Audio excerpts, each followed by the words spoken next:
அண்மை செய்தி. அடிப்படை வசதிகளின்றி மோசமான நிலையில் பள்ளிகள் இருப்பதாக குற்றச்சாட்டு எழுந்திருக்கிறது மதுரை மாவட்டத்தில். இதனை நாம் அண்மை செய்தியாக பார்த்து வருகிறோம். சோழவந்தான் அடுத்த இரும்பாடி அரசு நடுநிலைப் பள்ளி அடிப்படை கட்டமைப்பு வசதிகளின்றி மோசமான நிலையில் இருப்பதாக மாணவர்களும் பெற்றோர்களும் குற்றச்சாட்டை முன்வைத்துள்ளனர். இதனை நாம் அண்மை செய்தியாக பார்த்து வருகிறோம். இது பற்றிய கூடுதல் விவரங்களோடு இணைகிறார் எமது மதுரை செய்தியாளர் சல்மான். அவரிடம் விவரங்களை கேட்டு பெறலாம். சல்மான், சொல்லுங்க, எவ்வளவு காலமாக அங்கு பள்ளிகள் இந்த நிலையில் இருக்கிறது? இதனால் மாணவர்கள் சந்தித்து வரும் இன்னல்கள் என்ன? பெற்றோர்கள் அரசுக்கு வைக்கக்கூடிய கோரிக்கைகள் என்னவாக இருக்கிறது?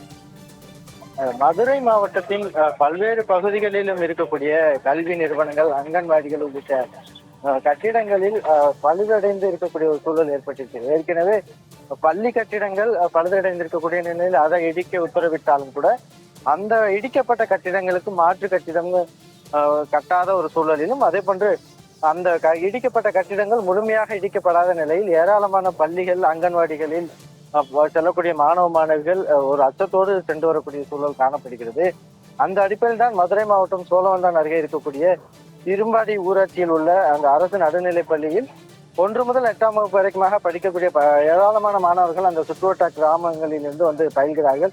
ஆனால் அந்த பள்ளியில் செயல்படக்கூடிய கழிப்பறை கட்டிடமானது முழுவதுமாக இடிந்து விழுந்து சேதமடைந்து உயிர் பலி ஏற்படும் வகையிலான ஆபத்தான முறையில் இருக்கிறது. ஒரே நேரத்தில் ஏராளமான மாணவர்கள் இது போன்ற கழிவறைகளுக்கு செல்லும் போதும் தொடர்ந்து மழை பெய்து வரக்கூடிய சூழலில் ஏற்கனவே கட்டிடங்கள் பழுதடைந்து இருக்கக்கூடிய ஒரு சூழலில் கீழே விழுந்தால் அந்த மாணவ மாணவிகளுக்கு பாதிப்பு ஏற்படக்கூடிய ஒரு நிலை ஏற்படும் எனவும் தொடர்ந்து அங்கு படிக்கக்கூடிய மாணவர்களுடைய பெற்றோர்கள் அரசுக்கு பலமுறை கோரிக்கை விடுத்திருக்கிறார்கள். ஆனால் அரசு நிர்வாகம் கண்டுகொள்ளாத ஒரு சூழலில் தான் ஒவ்வொரு நாளும் அவர்களுடைய மாணவ மாணவிகளுடைய பெற்றோர்கள் மிகுந்த அச்சத்திற்கு ஆளாகக்கூடிய ஒரு நிலை ஏற்பட்டு இருக்கிறது. அதே போன்று அந்த கழிவறை ஒட்டி இருக்கக்கூடிய பகுதிகளில் உள்ள கட்டிடங்கள் ஏற்கனவே இடிக்கப்பட்டு பாதியிலே விடப்பட்டிருக்கின்றன.